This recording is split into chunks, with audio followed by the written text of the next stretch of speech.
Ok. Bom, então hoje é a nossa primeira atividade remota e nós vamos conversar um pouco, nós vamos dialogar um pouco sobre alguns elementos teóricos, alguns elementos conceituais que nós conversamos nos primeiros dias de aula e que tem muito a ver, tem muita relação, na verdade é praticamente a mesma coisa que eu apresentei para vocês num pequeno vídeo, uma sinopse, vamos chamar assim, de um pequeno vídeo com relação às atividades e a forma de entender um pouco essa disciplina de conteúdos e metodologias do ensino de geografia na educação básica. Então, nós vamos partir de alguns pressupostos teóricos importantes, né?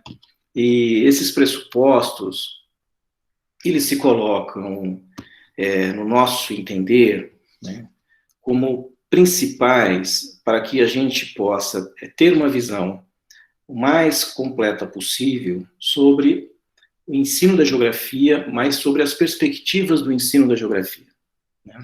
Ou seja, como que a geografia vai se constituindo como ciência, mas simultaneamente como a geografia vai se constituindo enquanto disciplina. Então nós vamos falar um pouco sobre isso.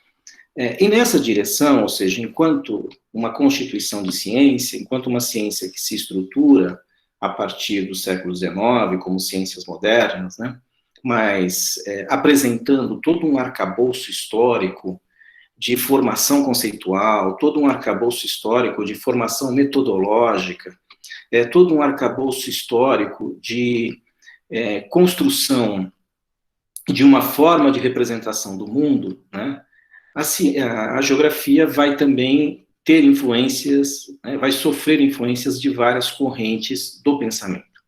Então, esse exercício que nós vamos falar hoje, ele tem uma característica, inicialmente, de aspectos epistemológicos, né? O que significa aspectos epistemológicos? Significa aspectos em que nós vamos lidar sobre a teoria do conhecimento, ou seja, por que nós construímos uma representação social do mundo a partir desta ou daquela perspectiva teórica. Ou seja, quais são os elementos constitutivos destas correntes, destas dimensões ou dessas visões sobre o mundo, né? Ou seja, dessas correntes filosóficas. A primeira delas, que nós vamos pensar, do ponto de vista da constituição das ciências modernas, é aquilo que nós vamos chamar de positivismo, né? Do Augusto Comte, que nasce lá no final do século XVIII, né, e vai construir toda uma teoria sobre o arcabouço do que nós vamos conhecer como ciência, né, ao longo do século XIX. E o Augusto Comte vai criar um conceito um conceito científico chamado ciência positiva. Né? O que ele quer dizer com ciência positiva? Ele está querendo dizer o seguinte, que a forma de construção do conhecimento científico, ela sempre estabeleceu, primeiro, uma perspectiva um pouco mítica, né, portanto, de caráter teológico, né, e também se constituiu sempre de um caráter que ele vai chamar metafísico, ou seja, aqui não no sentido Existem outras formas de pensar a palavra meta dentro das construções terminológicas, mas aqui ele vai dizer o seguinte, metafísica no sentido fora do físico, né? Então ele estava fazendo referência agora não mais ao conhecimento teológico, mas fazendo referência ao conhecimento filosófico. Então ele ia dizer o seguinte, que era necessário ter um tipo de ciência que se debruçasse sobre a materialidade do mundo, sobre a realidade concreta, e que capturasse essa realidade na forma como ela se apresenta, ou seja, a realidade teria a capacidade de informar a partir dos fatos sociais, dos fatos econômicos e, sobretudo, dos fatos naturais, o que é realmente o mundo. Então, nesse sentido, a gente já começa a entender que nesse campo do conhecimento há uma preponderância de um ponto da relação entre aquele que conhece e aquilo que ele vai conhecer, ou seja, do sujeito na relação com o objeto.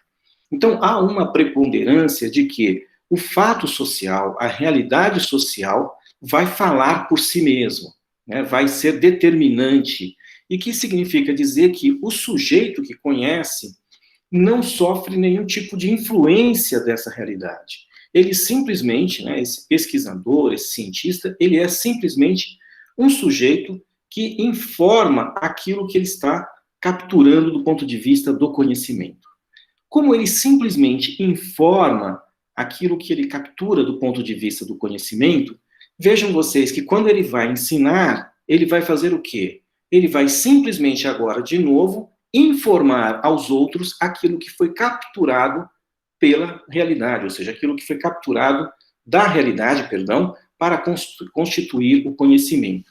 Então, isso gera uma mudança de, vamos chamar assim, de polarização numa relação entre que, quando você está conhecendo, a realidade te diz o que é verdadeiro, e quando você está ensinando, é você que diz o que é verdadeiro, porque você é o portador da realidade, porque é você portador daquela informação que o real te deu.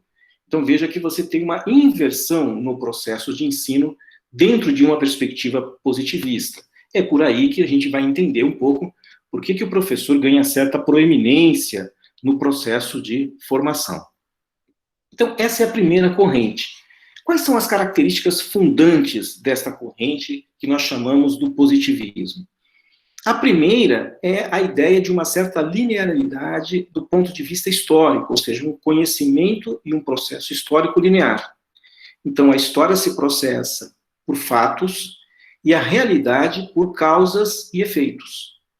E significa dizer que, quando nós entendermos sempre causas, nós vamos conseguir dar diagnóstico dos efeitos, e isso vai sempre servindo como uma relação direta entre um elemento e outro. Então, essa é uma característica fundamental da perspectiva positivista.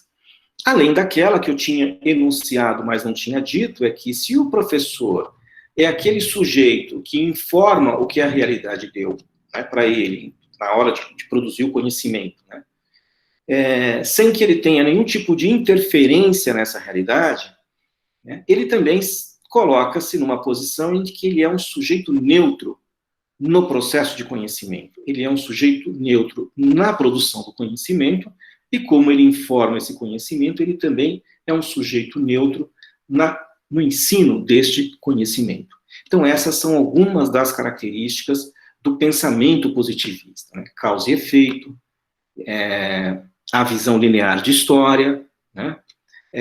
A questão da neutralidade, e tem um outro elemento que vai comparecer como importante na perspectiva do positivismo, que trata exatamente do método de conhecer, né? Então, esse método de conhecer se estabelece muito basicamente por aquilo que nós chamamos da observação e da descrição. Porque se é a realidade que me ensina, se é a realidade que me informa, basta eu ficar na minha condição de neutralidade, observando e descrevendo esta realidade. Então, essa é uma das características centrais do pensamento positivista do Augusto Conte. Existe uma outra também que é marcante, que é o que nós chamamos da naturalização das relações sociais. Significa dizer que o Augusto Conte, e nós vamos falar de outros pensadores, por exemplo, na geografia, que vão adotar a mesma forma de pensamento, o Augusto Conte, nessa ideia de naturalização, ele está dizendo o seguinte, que o comportamento humano, né, o comportamento dos homens, nos processos sociais, se reproduz na mesma dimensão dos processos naturais. Então, é isso que nós chamamos de naturalização. E isso gera para nós vários conceitos importantes e que são praticamente presentes no nosso cotidiano do senso comum, principalmente na relação pedagógica, né? Vocês já ouviram muitas vezes alguns professores olhando para os alunos, não é isso? E dizendo, também, olha o pai, né? Ou seja, filho de peixe, peixinho é. Essa é uma forma de senso comum, essa é uma forma de preconceito, essa é uma forma de naturalização dos processos sociais, dos processos formativos e dos processos de construção do conhecimento. Então, esse é o primeiro campo que está muito presente. A geografia, em particular, ela vai ser uma ciência muito próxima dessa perspectiva, né? Ou seja, não só a geografia, mas a geografia em particular tem essa característica. Por quê? Porque a geografia, ela tem uma dimensão empírica muito forte. O que é a dimensão empírica? Essa é a dimensão do real, né? Principalmente porque a geografia está numa interface entre os fenômenos que nós chamamos naturais e os fenômenos que nós chamamos de sociais. Então, nós temos essa imbricação dessas duas dimensões constitutivas da realidade humana, né? A natureza e a cultura. Então, essas duas coisas imbricadas dentro da geografia dão essa complexidade para a ciência. Mas, de maneira geral, quase todas as nossas abordagens buscaram incorporar os elementos, ou seja, as formas de entendimento do natural para o entendimento também do social, para o entendimento da cultura. Um outro aspecto fundamental para nós pensarmos do ponto de vista das correntes do pensamento é aquilo que nós vamos chamar da fenomenologia, né?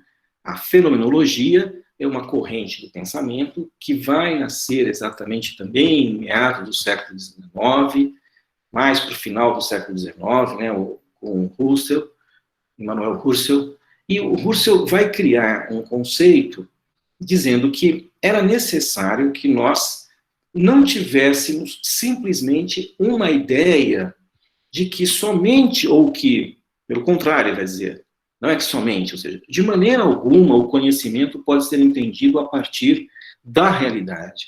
O conhecimento tem que ser entendido a partir do sujeito que tem uma consciência sobre a realidade. Então veja agora que nós estamos polarizando essa relação. Estamos agora colocando isso para o outro lado da ponta, ou seja, se antes era a realidade que informava no positivismo, agora nós temos o sujeito que informa na fenomenologia do Emanuel Husserl. E o que ele quer dizer com isso? Ele quer dizer que a realidade é um fruto da nossa percepção sobre o real. Então, aquilo que nós compreendemos, aquilo que nós pensamos é efetivamente a realidade. Aquilo que nós construímos de representação sobre o mundo é o real. Não importa outro tipo de outra dimensão. Na verdade, não existe outra dimensão para o Husserl. Só existe a dimensão de que a consciência é uma consciência intencional e o fato dela ter a intencionalidade de compreender o mundo, isso é efetivamente o real concreto. A consciência é o real concreto. E para adotar esse critério de análise, veja, antes nós estávamos falando lá do Augusto Comte, que a metodologia dele era exatamente o quê? O epoquê, a explicação da realidade, né? Porque ele está capturando todos os sinais que a realidade emite, né? Mas o Husserl vai dizer, bom, o sujeito que percebe, como que ele percebe? Ele percebe a partir de uma suspensão de juízos, né? Que ele vai chamar de epoquê. O que é essa suspensão de juízos? Quando eu vou conhecer alguém, quando eu vou conhecer algo, né, quando eu vou entender um fenômeno, por isso que é a fenomenologia, ou seja, o estudo de um fenômeno, quando eu vou fazer esse movimento, eu vou livre de todos os meus conceitos. Eu vou livre de pré-conceitos. E que, portanto, na medida em que eu consigo construir essa abstração de juízo, eu consigo efetivamente tomar para mim, na minha consciência, uma ideia concreta daquele real. Então, isso é mais ou menos a perspectiva do Husserl. Na geografia, essa corrente, ela só vai se expressar de forma mais significativa agora, nos últimos anos, a partir dos anos 90. Então, veja, o positivismo é uma tendência que vai aparecer na geografia basicamente, desde o seu surgimento enquanto ciência moderna, né, a partir do final do começo do século XIX, efetivamente, meados do século XIX para frente, né, e a fonologia, ela, embora uma ciência construída ao longo do começo do século XX, ela vai ter maior representatividade na geografia agora, basicamente, a partir dos anos 90, e nós vamos falar um pouco sobre isso depois. Bom, dentro dessas duas correntes, aparece, né? Existe uma outra corrente que aparece exatamente no meio das duas, quase que contemporânea das duas, né?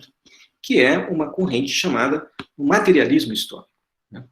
Essa corrente, ela não vai atribuir peso ao sujeito e ao objeto, né? Ao homem, né? E ao mundo físico, vamos chamar assim, e nem vai atribuir peso ao objeto em relação ao... Então, vai ter essa dualidade. No materialismo histórico, vai haver uma compreensão que a realidade é fruto dessa intersecção, dessa relação entre o homem e a realidade. E, portanto, só um minutinho. E, portanto, nesse processo, o homem vai estar fazendo o seu processo de conhecimento se estabelece a partir de um conceito chamado de mediação. Pois não, pode perguntar. Oi, professor. Boa noite. Boa noite. Eu não sabia se eu podia falar agora, que a gente tinha combinado que era só nos últimos momentos, né? Depois, após a exposição. Eu entendi dessa forma, não sei se... Não, pode interromper. Pode? Ah, então tá bom. Aproveitar. Eu queria entender, assim, um pouco melhor dos dois, né, aspectos epistemológicos aqui do positivismo e da fenomenologia. Como isso daria, assim, eu lembro que teve o texto que a gente fez a leitura sobre isso, e ele traz alguns aspectos na geografia, né? Enquanto isso se dava na educação, ele traz aspectos da geografia. Mas eu queria ouvir de você como isso se daria, assim, numa relação de ensino-aprendizagem, porque no texto ele traz a ideia no positivismo, por exemplo, do Freire, os autores, né? Que é a questão da educação bancária. E aí, eu queria saber, então, da fenomenologia, como isso se dá? Se tem a ideia de que você vai livre de preconceitos para analisar esse fenômeno. Então, como se daria, assim, numa aula, por exemplo, analisar algum aspecto, numa aula de geografia, por exemplo? Como isso seria feito? Ok. Bom, eu não vou responder totalmente a sua pergunta, porque nós vamos ver isso do ponto de vista dos desdobramentos dessas grandes teorias, vamos chamar assim, na sala de aula, ou seja, os desdobramentos que isso tem dentro das próprias teorias da geografia, como tem dentro das teorias da própria pedagogia. Ou seja, porque estas correntes, elas são determinantes para a gente entender, inclusive, as próprias correntes pedagógicas, né? Mas para adiantar um pouco a sua pergunta, né, que é muito impertinente, estou brincando, é muito pertinente, eu vou dizer assim para você, dentro desta perspectiva, essa perspectiva da filosofia de Husserl, da fenomenologia, onde é que ela vai dar fundamento? Vai dar fundamento a qual corrente do pensamento pedagógico? Ela vai estruturar principalmente dentro das grandes correntes da psicologia da aprendizagem, ela vai dar subsídios para aquilo que nós vamos chamar do escola-novismo, ou das concepções do Dewey, né? Ou seja, onde você tem a criança como centralidade do processo pedagógico. E aí, nessa perspectiva, o professor entra simplesmente como um sujeito facilitador da aprendizagem.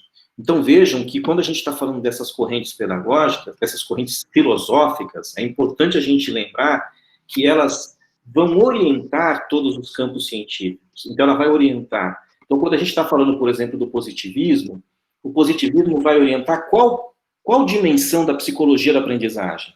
Vai orientar o behaviorismo. Percebe? Por quê?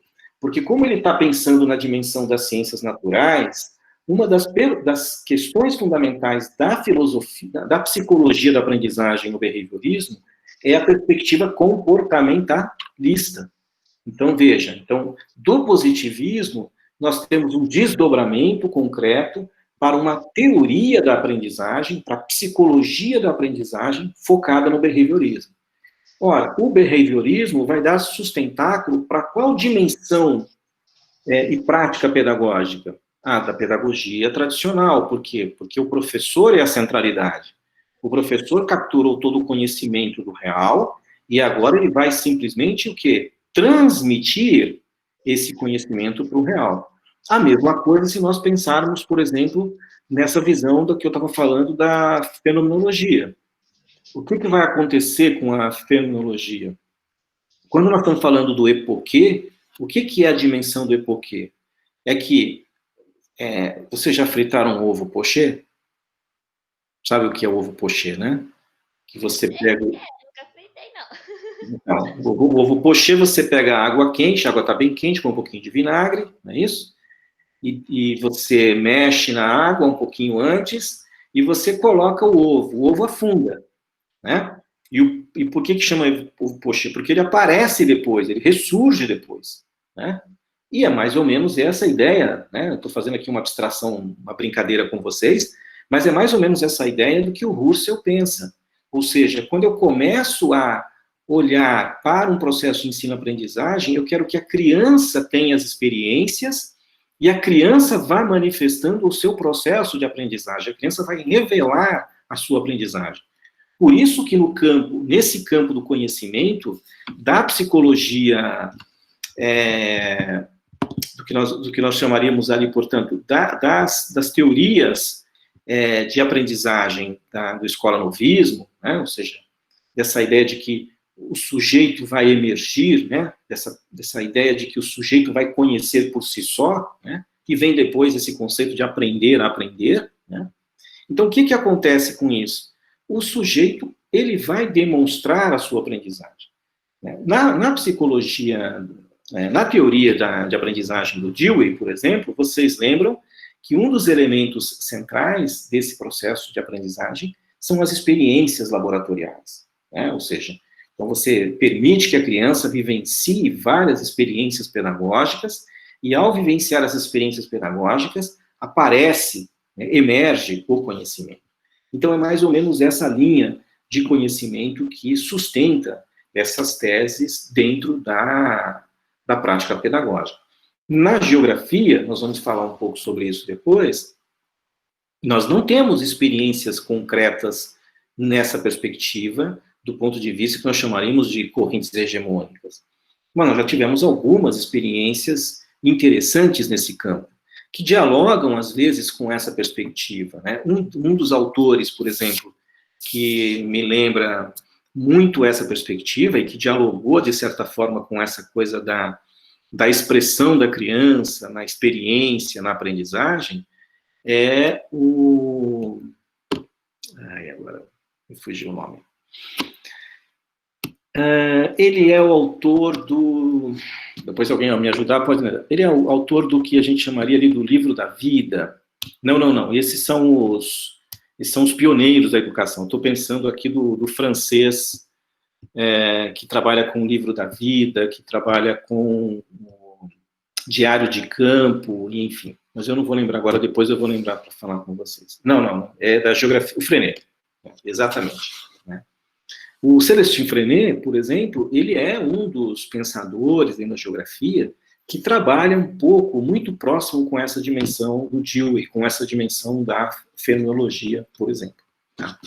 Ora, nós vamos falar depois sobre ele. E dentro dessas correntes, nós vamos ter também uma outra corrente que eu estava comentando com vocês, do materialismo histórico dialético, né? ou simplesmente do materialismo histórico, como preferem alguns autores. E essa corrente, como eu estava dizendo, ela não vai trabalhar com essas polarizações, né? Ela vai trabalhar com uma visão diferenciada disso. Ele vai dizer que a relação entre o sujeito e o objeto que precisa ser compreendida. E na medida em que eu compreendo uma relação entre sujeito e objeto, eu vou entender o quê? Os movimentos dos objetos, mas eu vou também entender o movimento do conhecimento sobre o objeto. Então, nesse aspecto, a teoria, ela não é simplesmente uma descrição do real, a teoria não é uma percepção do sujeito sobre o real, mas a teoria passa a ser uma mediação do sujeito na sua relação com o real. Então, é uma outra perspectiva. E essa mediação vai capturar aquilo que nós chamamos de movimento e de contradição. Então, nem o sujeito é estático, nem o conhecimento é estático, e essa relação, muito menos. Essa relação também é cheia de processos e simplesmente cheia também de contradições. Então, essa é uma outra perspectiva. Aí poderia haver a mesma pergunta. E na geografia, né, quais correntes, como que se dá esse processo de ensino e aprendizagem? Então, na geografia, para essa perspectiva, o processo de ensino e aprendizagem vai se sustentar em uma perspectiva que nós chamaríamos da geografia crítica, que vai se alimentar de quais correntes pedagógicas? Vai se alimentar das perspectivas críticas da educação popular, exatamente do Paulo Freire, vai se alimentar das reflexões teóricas da psicologia genética do Jean Piaget, vai se alimentar, por um outro campo dentro da própria geografia, das discussões de aprendizagem da psicologia histórico-cultural do Vygotsky, né, e vai ter desdobramentos na prática pedagógica e com várias correntes, desde as visões do criticismo, né, que, por exemplo, como chama a atenção lá o Saviani, que a gente já falou, né, da perspectiva da teoria, como é que chamaria lá?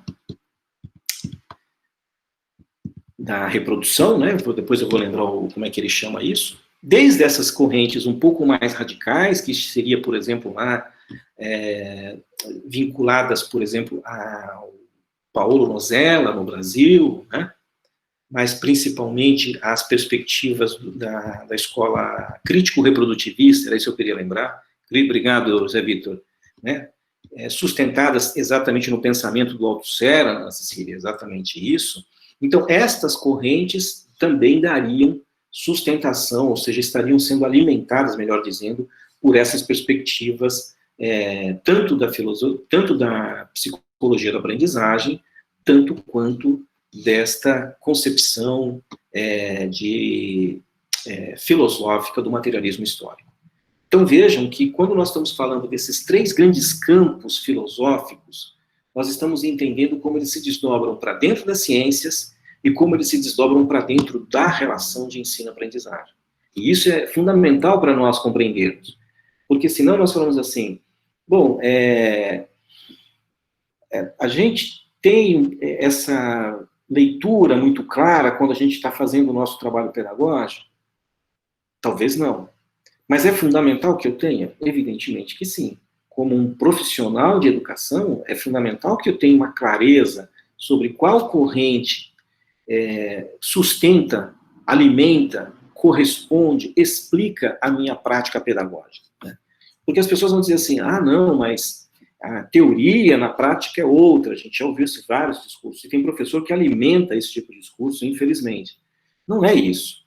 É que se você está dizendo que a sua prática é distoante de uma teoria, não é porque a prática é outra, é porque a teoria que explica aquela prática não é essa que ele está pensando que explica. Ou seja, você precisa então alocar uma outra teoria para essa prática, porque ela seria explicativa. Né? E esse é o fundamento do materialismo histórico. Por quê? Porque no materialismo histórico, as teorias não são elaborações que o homem faz para explicar uma prática, mas é a compreensão de uma prática que permite a elaboração de uma teoria. É diferente. Ou seja, então veja, não é uma questão do objeto que te constrói uma representação, como é no positivismo, não é o sujeito que constrói a representação do objeto, como na fenomenologia, e portanto no materialismo histórico, efetivamente, a dimensão da prática que o sujeito tem é que constrói uma concepção da teoria. Ou seja, a realidade constrói a teoria. Mas não a realidade em si, ou seja, a realidade isolada lá, como pensava Augusto Comte. A realidade como uma ação imbricada do homem na sua relação com o mundo, né, olhando esse mundo com uma dimensão histórica.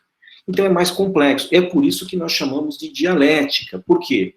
Porque ao mesmo tempo em que o homem está construindo uma ideia do mundo, ele também está mudando esse mundo, mudando a sua compreensão sobre o mundo e mudando a si mesmo nesse processo, né? Que é o que nós chamamos de um processo em que o homem vai alcançando um estágio de genericidade humana. né? Ou seja, o que é essa ideia de genericidade humana? A genericidade humana é um processo em que o homem vai se fazendo o homem enquanto ser biológico, na estruturação do seu pensamento, que se dá exatamente por transformações biológicas ao longo de séculos e séculos e séculos, mas simultaneamente ele vai também se humanizando. E aí, portanto, para as concepções que estão sustentadas no materialismo histórico, como, por exemplo, né, a pedagogia histórico-crítica, o que ela vai dizer? O papel da escola é exatamente a transformação desse sujeito, ou seja, numa perspectiva de humanização. Então, esse é o princípio da perspectiva da pedagogia histórico-crítica, ou seja, nós buscamos, dentro da ideia de genericidade humana, a trajetória de humanização.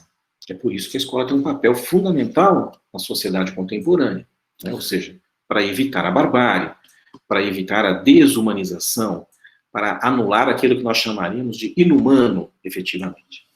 Bom, mas como é que nós conhecemos, como é que nós operamos o conhecimento, né? Nós operamos o conhecimento a partir de um conceito chamado de método, né? E o método, ele é uma imbricação de uma relação nossa, enquanto pesquisador, com o mundo, né? Ou seja, por quê? Porque quando nós estamos compreendendo o mundo, nós compreendemos o mundo elaborando uma teoria. Essa é a questão que nós chamamos dessa imbricação. E para aquelas duas outras correntes, não. Né? Para as outras duas correntes o mundo me dá a teoria, né? E a minha representação do mundo é a teoria. Pronto. Ela já está cristalizada. No materialismo histórico, a teoria é um movimento do real no pensamento. É isso que nós chamamos, né? O Zé Vitor me fez essa pergunta essa semana, é isso que nós chamamos do pensamento concreto. Ou seja, o pensamento concreto é a nossa relação teórica com o mundo. É a nossa construção teórica com o mundo.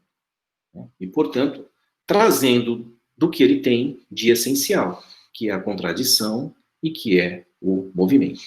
Bom, se esse é o método de aprendizagem, como é que se dá os outros? Os outros, eles vão partindo de elementos que nós chamaríamos em que o sujeito constrói, vamos chamar assim, identifica um fenômeno, né? Identifica um fenômeno e busca elementos para classificar e explicar esse fenômeno na sua relação de causa e efeito.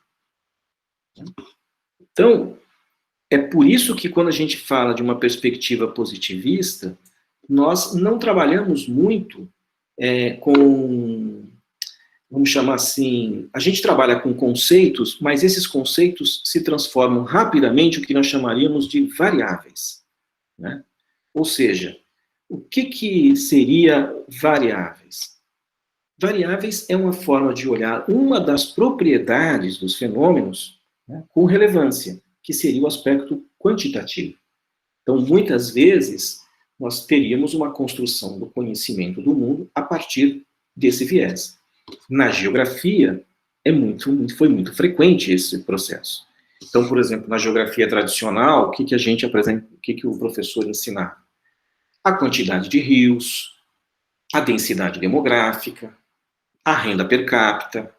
Então, esse tipo de conhecimento, né, acabava sendo um conhecimento primordial para que o aluno compreendesse a realidade. Além disso, qual a grande característica de verificação desse conhecimento? A ideia da reprodução daquilo que o professor informava. Portanto, uma perspectiva que nós chamaríamos de mnemônica. O que é uma perspectiva mnemônica? Uma perspectiva de memória. O aluno decora e reproduz no momento da avaliação. Por quê? Porque o que está pautado nesse processo é uma observação e uma descrição. Você não tem análises. Você não tem nenhuma reflexão mais profunda sobre essa realidade. Basta você descrever as partes que compõem essa realidade, e isso é suficiente para você dizer, ou para você pensar, que compreende o real. Basicamente isso. Ora, então, o que nós temos? Nós temos uma leitura diferente numa perspectiva crítica. em que nós construímos, né, para o entendimento do mundo, ou nós apreendemos para o entendimento do mundo algumas categorias e alguns conceitos. Né? E o que são categorias dentro de um método, né, de uma perspectiva crítica do materialismo histórico? As categorias são aquilo que nós chamamos de expressões do ser. Professor, isso é muito complicado. Como assim expressão do ser? Por exemplo, ensino-aprendizagem é uma categoria.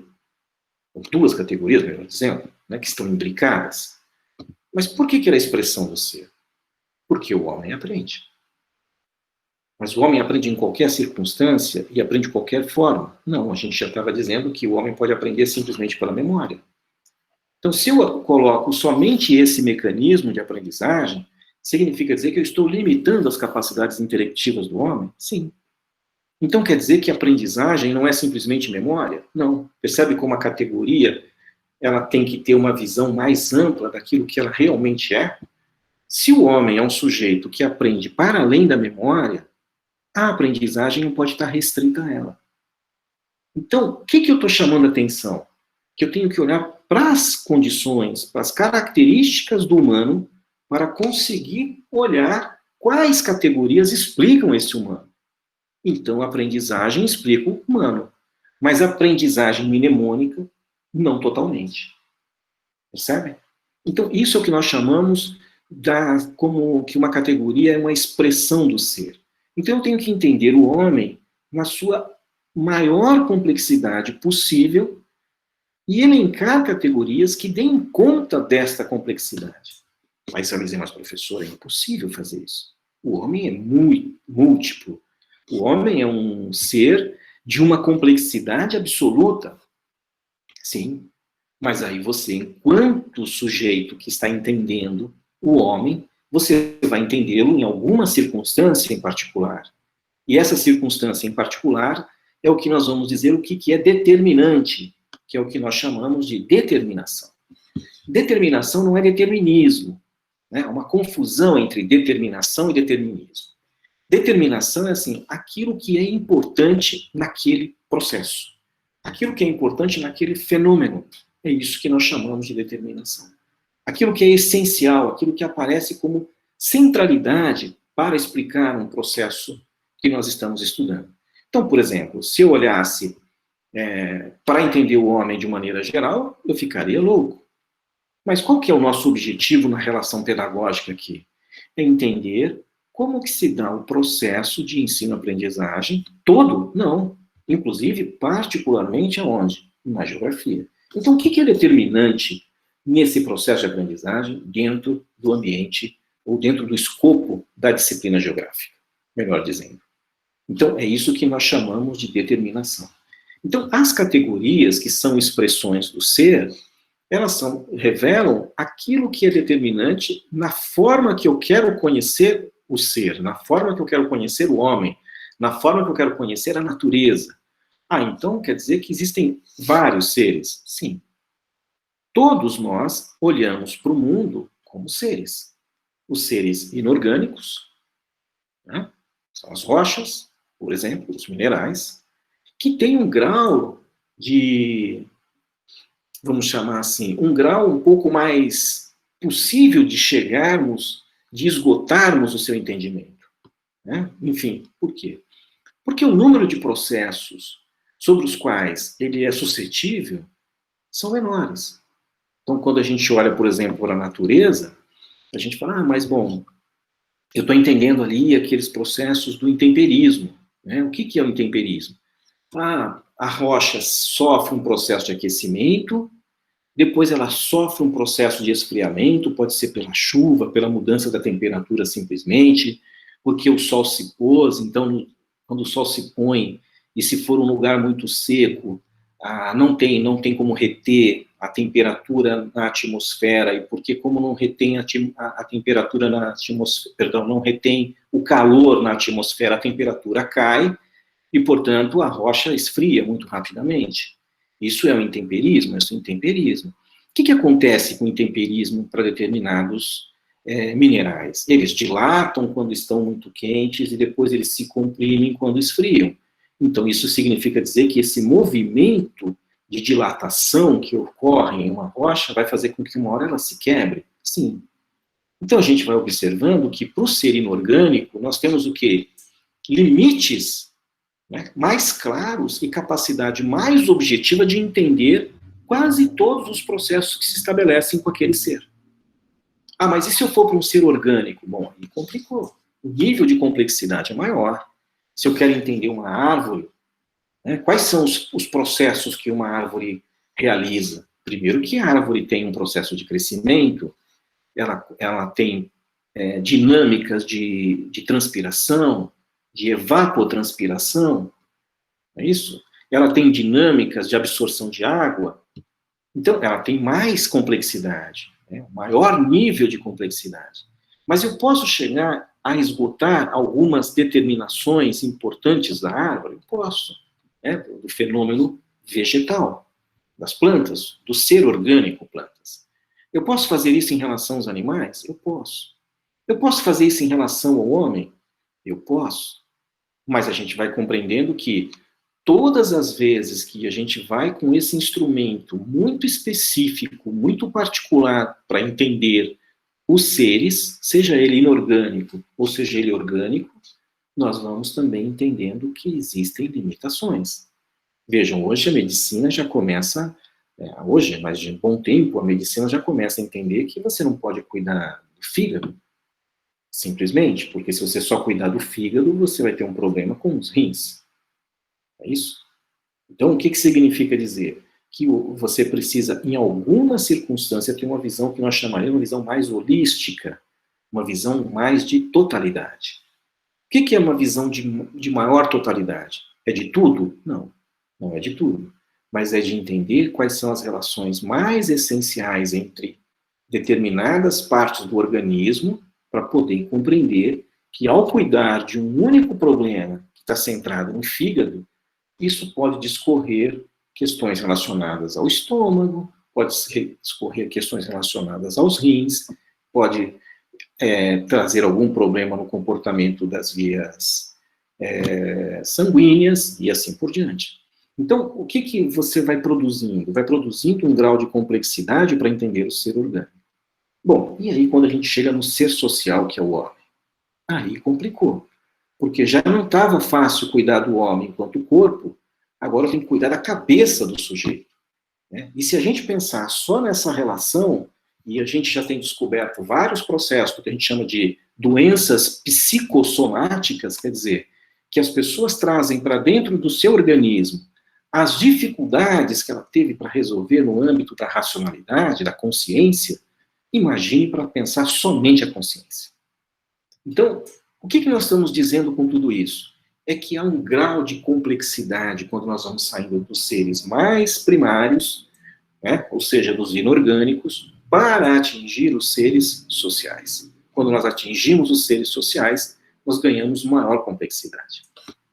Essa complexidade exige, portanto, do campo das ciências humanas, né, portanto, nós não estamos mais cuidando da dimensão fisiológica do organismo do homem. No campo das ciências humanas, nós temos que tentar entender quais são as categorias determinantes. Mas é um mundo de categorias? É um mundo de categorias, né? Porque o homem é um mundo de complexidades. Mas e aí, como é que se dá essa coisa de categoria, né? As categorias são divididas em dois grandes grupos, né? E eu uso esse tipo de estratégia para explicar, eu não sei se está escrito em algum lugar dessa forma, mas eu uso essa forma de explicar, que eu chamaria das categorias teórico-filosóficas. Por que elas são teórico-filosóficas? Porque são categorias que reconhecem propriedades nos fenômenos. Então, por exemplo, todo fenômeno humano tem quantidade e tem qualidade. Todo fenômeno no mundo tem quantidade e tem qualidade. Então, quantidade e qualidade são categorias teórico-filosóficas que podem ser utilizadas para entender qualquer aspecto do mundo. Então tá bom. Quais outros? Todos os fenômenos do mundo estão presos a duas dimensões, espaço e tempo. Então, evidentemente, ninguém se livra do espaço. E ninguém se livra do tempo. Mesmo no vácuo? Mesmo no vácuo. Porque a dimensão de consolidar um vácuo está num ambiente determinado pela história e está em alguma sala, essa câmara de vácuo. Então, há um determinante tempo-espaço para todos os processos do mundo. Há um determinante de aparência e essência em todos os processos do mundo. Por quê?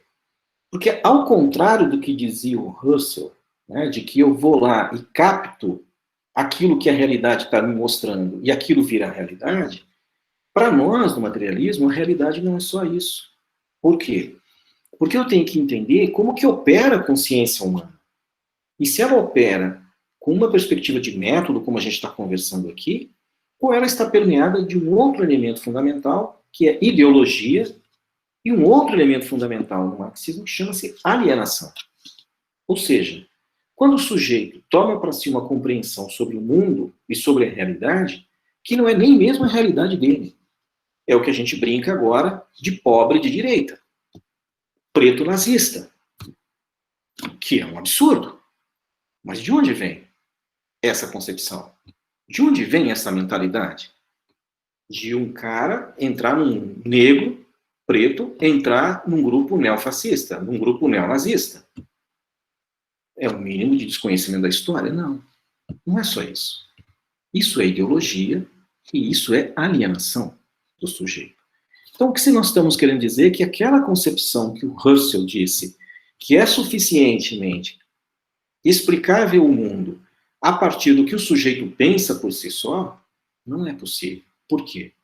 Porque o sujeito não é único. E essa é uma questão da diferença metodológica da perspectiva da fenomenologia. Por quê? Porque ela trabalha com a individuação e trabalha com o indivíduo. Mas, professor, no materialismo nós não se trabalha com o indivíduo? Trabalha. Mas o indivíduo no materialismo chama-se ser social. Ou seja, ninguém é produto de si mesmo. Nós somos produtos históricos. Nós somos produtos de uma relação social. E se nós somos produtos históricos, aquilo que é a nossa consciência não é a nossa consciência em si, mas é uma consciência que nós tomamos como forma de verdade no mundo, objetivamente, só que ela também é mediada por outros condicionantes objetivos, alienação, ideologias, que determinam a nossa forma de compreender o mundo. Mas o que o materialismo propõe para tirar essa ideia de que o sujeito se compreende como nazista? O cara de pobre se compreende como de direita. Como é que a gente constrói mecanismos para fazer com que ele entenda essa sua leitura?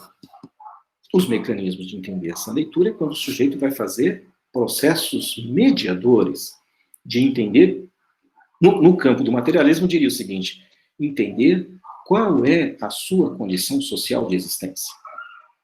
Ou seja, qual é a sua dimensão de ser social. E aí, portanto, é assim que o sujeito tem capacidade específica de romper com esses mecanismos de ideologia. Bom, então essas são as categorias histórico-filosóficas. Elas estão presentes em toda a dimensão do mundo? Estão. Mas elas explicam tudo? Não. Desculpa, eu tenho 3 cachorros. Mas elas entendem tudo? Né? Mas elas entendem tudo? Não, elas não entendem tudo. Não explicam tudo, melhor dizendo. Então, o que eu preciso fazer para isso? Bom, eu preciso mediar com algumas outras categorias que são histórico-teóricas, ou teórico-metodológicas, melhor dizendo. Mas por que teórico-metodológicas? Porque elas vão, agora, sair desse campo mais geral, onde estão essas categorias teórico-filosóficas, e vão descer num campo mais concreto possível da vida humana. Como assim? Porque agora elas vão dizer o que o homem faz no mundo. Por isso que elas são teórico-metodológicas, ou seja, de metodologia, de procedimento. Não é de método, que tinha a ver com teoria e praxis, percebe? Nós estamos falando de metodologia, que tem a ver com procedimentos, de como que o homem procede no mundo, para entender o mundo, para se realizar no mundo. Então, essas categorias teórico-metodológicas estão preocupadas com a prática concreta do homem nessas coisas imbricadas de espaço-tempo, de quantidade e qualidade, de aparência e essência. Que práticas concretas são essas? Bom, então vamos lá. Ensino pode ser uma categoria? Pode. O homem sempre sofreu processos de ensino ou de aprendizagem? Sim. Na relação familiar, nos grupos familiares, ele sempre esteve sujeito nesse processo de ensino-aprendizagem. Mas aí eu digo, bom, mas então ensino pode ser ensino-aprendizagem, processo de aprendizagem, vamos chamar assim mesmo, processo de aprendizagem é uma categoria que sempre esteve presente no homem? Sempre. O homem, desde que o homem aprende. Compreende o mundo. Constrói representações do mundo. E isso, portanto, são as categorias. Mas quando o homem tem formas específicas de aprendizagem, portanto, eu preciso de um outro nível de compreensão. Esse outro nível de compreensão nós chamamos de conceitos. Por quê? Porque nós vamos chegar num nível concreto, mais próximo possível, da historicidade humana, da espacialidade humana, para poder dizer como que esse ensino, ou como essa aprendizagem se processa cotidianamente, vamos chamar assim. Então, por exemplo, no nosso caso, ensino, aprendizagem no ambiente escolar. Então, isso é um conceito. Por quê? Porque a escola não é uma construção atemporal, a escola é uma construção específica de determinado tempo e espaço. É isso? Então, quando até comentei com vocês lá no vídeo, nossa, professor, então o que é o conceito? O conceito é a categoria grávida de tempo e espaço. Assim como eu expliquei lá no vídeo sobre trabalho. O homem sempre trabalhou, o trabalho é um processo, uma ação constitutiva do homem, mas trabalho assalariado é coisa do capitalismo. Portanto, trabalho assalariado é conceito. Trabalho categoria. Família. Grupo social. Grupo social é categoria. Família, categoria. Aí você põe lá e fala assim, bom, e uma família que não é nos padrões que nós conhecemos, que são as famílias que se dão por relações somente afetivas, por cuidado, que é a avó e o neto. Porque não tem mais pai, não tem mais mãe.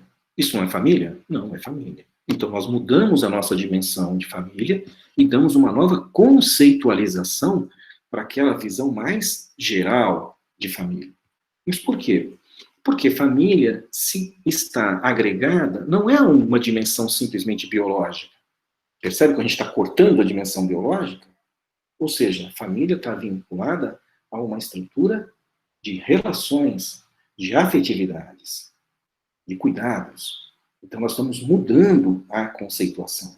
É isso que nós chamamos de uma trajetória das categorias, que elas saem de elementos mais gerais para elementos mais concretos, a chegar à concretude humana, que é exatamente o conceito. Esse movimento, todo esse movimento, é o movimento que nós fazemos no âmbito do materialismo histórico para compreender a realidade, para explicar a realidade. Por quê? Porque o que nos obriga, nessa perspectiva, é reconhecer efetivamente, que todas as manifestações humanas se transformam a partir das nossas práticas. Pois não?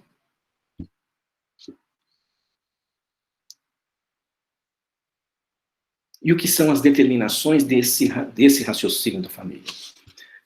Muito bem, Leonardo. O que são as determinações dentro desse raciocínio da família? Veja que nós estamos construindo nesse campo, né? Então, o que é determinação? Vamos pegar por aí. A determinação, Leonardo, é o que eu chamaria de estado e movimento dos sujeitos, né? Estado e movimento dos sujeitos, né?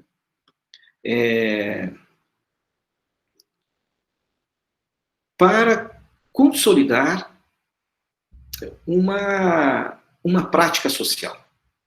Então, estado e movimento dos sujeitos para consolidar uma prática social. Mas você complicou, né, professor? Em vez de me ajudar, complicou. Não compliquei.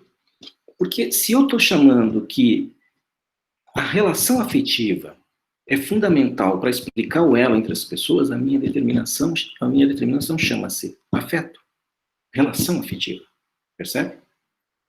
Então, a relação afetiva passa a ser uma determinação, e não o caráter biológico da reprodução, que era outra determinação que era usada onde? Provavelmente nas visões mais tradicionais de família. Percebe como a determinação é um elemento de entendimento do real, até para entender as ideologias que constituem o real? Então, antes a determinação para determinados, e ainda hoje para alguns grupos é assim, né? Olha, não, a relação familiar é um construto biológico. Não, a relação familiar é um construto de afetividade. Afetividade é uma determinação, na minha análise. Por quê? Porque ela responde mais para explicar por que dois indivíduos estão numa casa do que o biológico. Porque pode não ser simplesmente uma avó e um neto. Não é isso? Podem ser só dois irmãos. Pode ser 3 ou 4 pessoas, né, que se juntaram, começaram a viver e estão numa situação de dificuldade e passam a constituir um grupo como se fosse uma unidade familiar. Então, nós estamos construindo outras determinações, mas não construindo idealmente. Nós estamos olhando para a realidade está nos informando, e nós estamos mediando isso a partir de uma prática social de entendimento de que há um outro elemento de unidade entre as pessoas que não é simplesmente o biológico. Não é essa a estrutura biológica. A família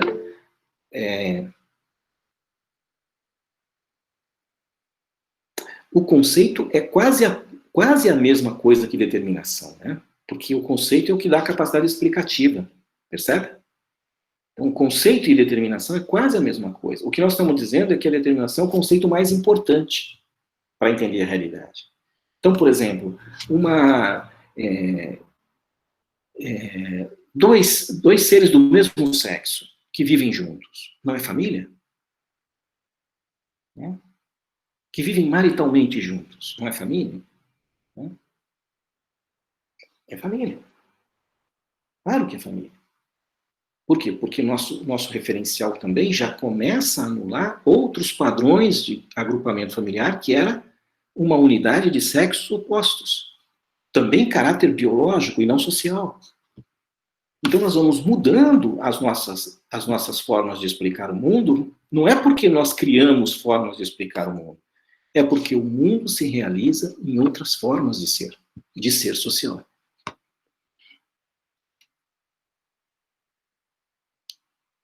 As determinações mudam conforme o nível de alienação? Não. As determinações mudam conforme o processo histórico, né, e conforme eles apresentam maior ou menor capacidade explicativa da realidade. Né? Porque, veja, eu não posso dizer para um sujeito que acreditava... Esse é um problema da alienação. Eu não posso dizer para um sujeito que pensa que a única unidade familiar é um homem e uma mulher, né, do ponto de vista do sexo biológico, vamos chamar assim, né, que isso é uma determinação errada. Não, porque a gente não pode trabalhar com essa visão de certo e errado. A gente tem que trabalhar com o quê? Capacidade explicativa. Isso explica hoje as relações humanas? Não. Não explicam mais as relações humanas. Então, o que nós temos que olhar? Que a concretude do real é que permite que a gente construa as categorias, os conceitos analíticos, e delas, do conjunto delas, quais são determinantes. Né? Ou seja, quais são as determinações. Ou seja, aquelas que dão realmente capacidade explicativa daquele fenômeno. Eu entendo hoje que o afeto é um elemento muito mais explicativo dos grupos sociais do que a relação biológica, do que a explicação de que a afetividade tem a ver com sexo masculino e sexo feminino, por exemplo. Então, mas é porque você é moderno, professor? Não. Porque o mundo nos ensina isso. Né? E aí, portanto, nós começamos a entender sobre isso. Né? E, portanto, a entender que o homem é uma dimensão de enorme diversidade. Percebe? Então é isso. Esse vai ser, basicamente, o nosso exercício teórico, né? E o nosso exercício metodológico de entendimento. Por isso que eu passei aqueles textos para vocês. Então, o que nós vamos fazer na nossa próxima atividade, né? Na nossa próxima atividade, que é a nossa semana que vem, que nós vamos nos encontrar, eu vou pedir para o Guilherme, né, que trabalha comigo, que é um orientando, que vai estar junto conosco aqui nesse dia, né, na próxima semana, no dia 22, e ele vai falar um pouco para nós sobre uma destas dimensões da relação entre as pedagogias, né, as correntes pedagógicas, e uma das correntes da geografia, que vai ser a pedagogia tradicional e a geografia tradicional. Então, o que eu vou pedir que vocês façam? Que deem uma lida, não no texto inteiro.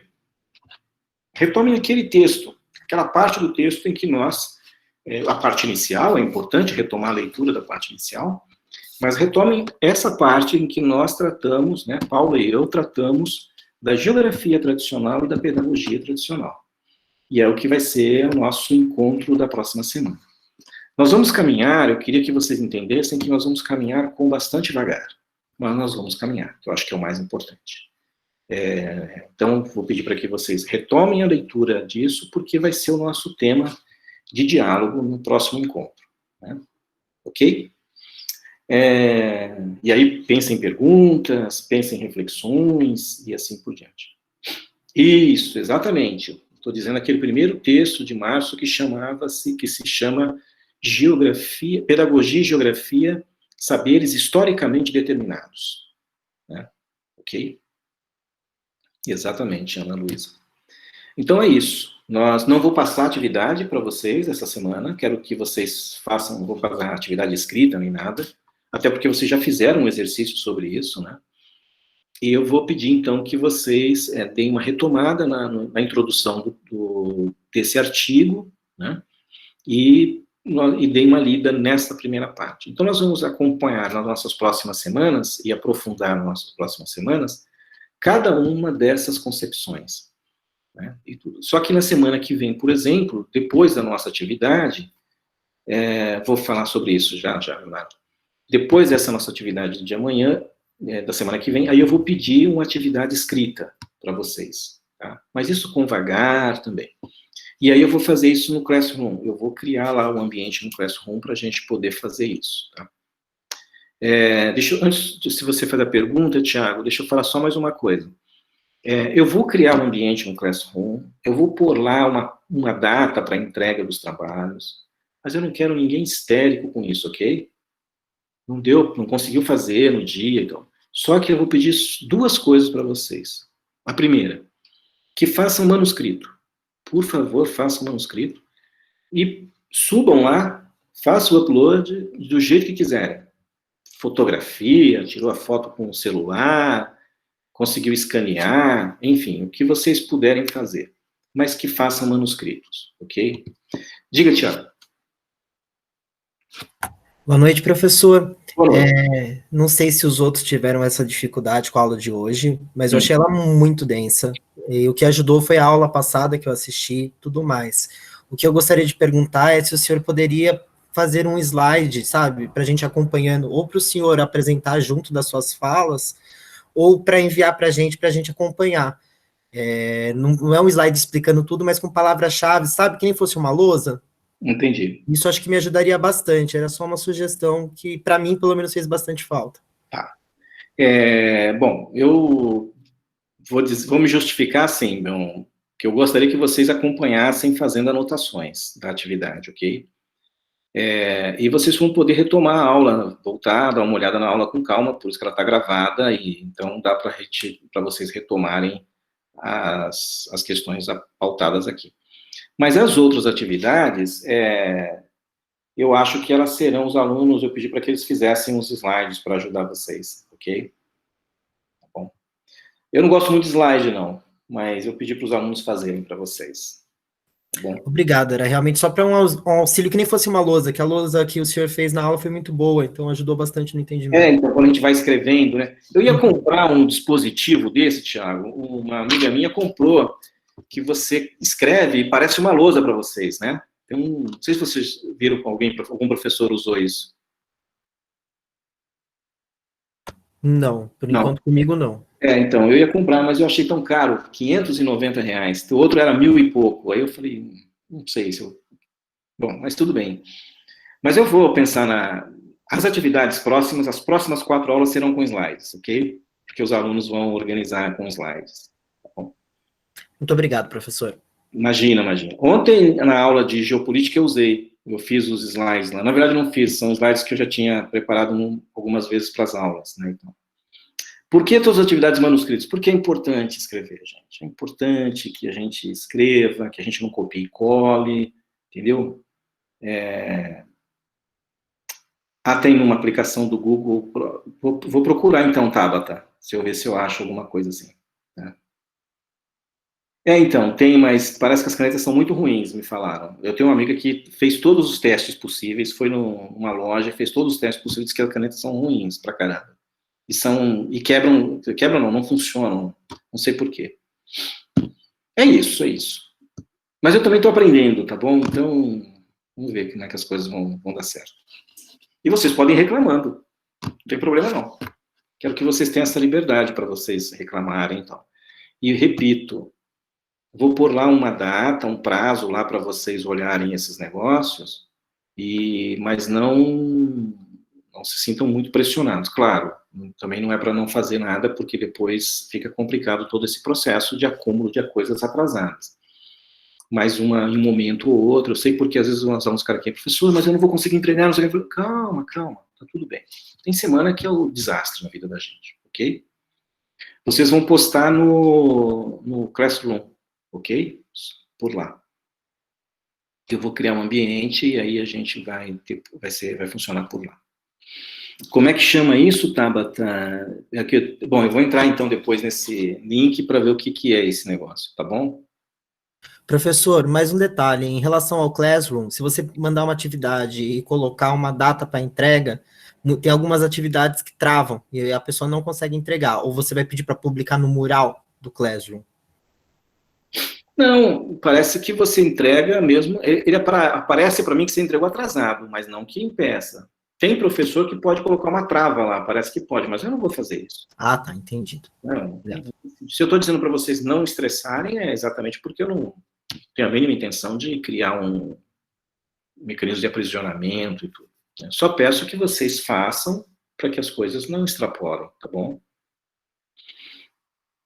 Tem uma extensão para o Meet também que chama Whiteboard. Ok. Obrigado, Tatiana. Obrigado, Tabata. Vou ver se eu consigo mexer nessas coisas, tá bom?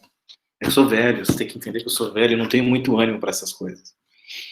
Bom, é isso. Nos vemos. Muito obrigado pela presença de vocês. E a aula está gravada e a gente se fala na próxima semana e com a presença do Guilherme, que vai falar conosco. O Zé Vitor já assistiu essa fala, né? E ficou boa, né, Zé Vitor?